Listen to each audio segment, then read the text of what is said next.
याजूज और माजूज कहाँ हैं? कुरान मजीद में सूरत अल-कहफ आयत नंबर 94 से 98 में जिक्र आता है कि ए जुल्करनैन, याजूज और माजूज जमीन में फसाद करते हैं, तो क्या हम तुझे कुछ माल दें कि तू हमारे और उनके दरमियान एक दीवार बना दे? जुल्करनैन ने एक बड़ी आहनी दीवार बनाई जो उन अक़वाम को बंद कर गई।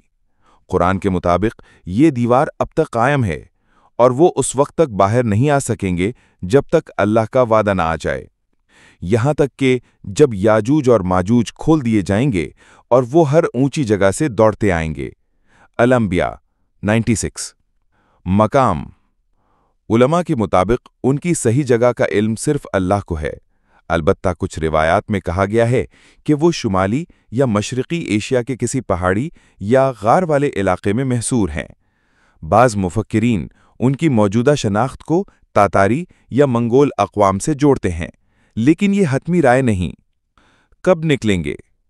याजूज माजूज का खुरूज क़यामत की बड़ी निशानियों में शामिल है। उनका ज़हूर हज़रत ईसा अलैहिस्सलाम के ज़मीन पर नाजिल होने के बाद होगा। हदीस शरीफ नबी सल्लल्लाहु अलैहि वसल्लम ने फरमाया, ईसा बिन मरियम दज्जाल को कत्ल करेंगे, फिर अल्लाह ताला याजूज और माजूज को भेजेगा जो हर तरफ से निकल पड़ेंगे। सही मुस्लिम।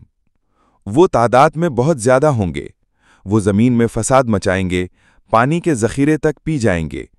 हज़रत ईसा अलैहिस्सलाम उनसे जंग नहीं करेंगे बल्कि अल्लाह से दुआ करेंगे और अल्लाह उनको एक किस्म के कीड़ों के जरिए हलाक करेगा। कहाँ हैं? किसी पोशीदा जगह में महसूर हैं, मुमकिना तौर पर शुमाली मशरिकी एशिया, या अल्लाह ही बेहतर जानता है। कब निकलेंगे? हज़रत ईसा अलैहिस्सलाम के ज़हूर के बाद, क़यामत से कुछ पहले।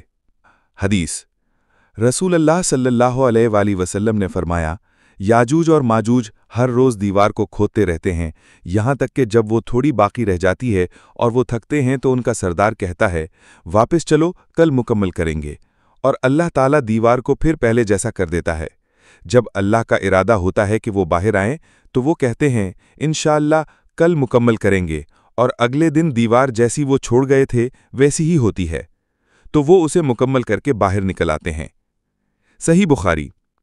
हदीस रसूलुल्लाह सल्लल्लाहु अलैहि वसल्लम ने फरमाया, अल्लाह ताला हज़रत ईसा बिन मरियम को भेजेगा, फिर अल्लाह ताला याजूज और माजूज को भेजेगा और वो हर बुलंदी से निकल पड़ेंगे। उनका पहला गिरोह बहरे तबरिया से पानी पिएगा, और जब उनका आखिरी गिरोह गुजरेगा तो वो कहेगा, यहाँ कभी पानी था? सही मुस्लिम हदीस नंबर 2937। हज़रत ज़ैनब बिन्ते जहश की रिवायत।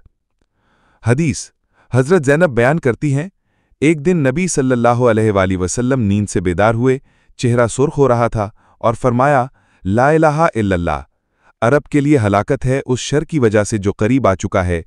आज याजूज और माजूज की दीवार में इतना सुराख हो चुका है, और आपने अंगूठे और शहादत की उंगली से दायरा बनाकर इशारा किया। सही बुखारी। उनका अंजाम अल्लाह की मदद। हदीस रसूलुल्लाह सल्लल्लाहु अलैहि वसल्लम ने फरमाया, ईसा बिन मरियम और उनके साथी पहाड़ पर पनाह लेंगे, और वो यानी याजूज माजूज जमीन में फसाद मचाएंगे। फिर ईसा अल्लाह से दुआ करेंगे और अल्लाह उन पर एक किस्म के कीड़े नाजिल करेगा जो उनकी गर्दनों में लगेगा, और वो इसी से मर जाएंगे।